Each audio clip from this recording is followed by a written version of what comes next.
انہوں نے جو ملیشیا والی مثال دی بڑا وہ امپورٹنٹ مثال ہے. آبویسلی ریلیونٹ ہے.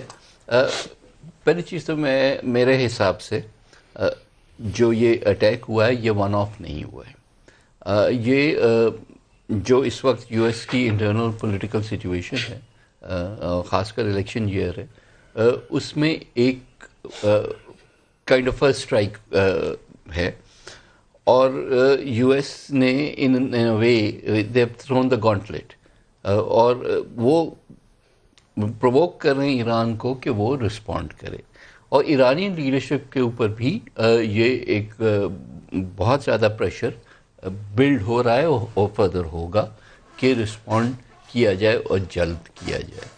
اور ایک دفعہ ایران نے رسپونڈ کیا, حالانکہ ایرانی لیڈرشپ میرا خیال ہے کہ ابھی تک میجرڈ وہ لے رہی ہے انالیسس, وہ ڈرا ان اگر ہو گئے اس کانفلکٹ میں تو ایک آن گوئنگ کانفلکٹ دوبارہ سے شروع ہو جائے گا اس ریجن میں.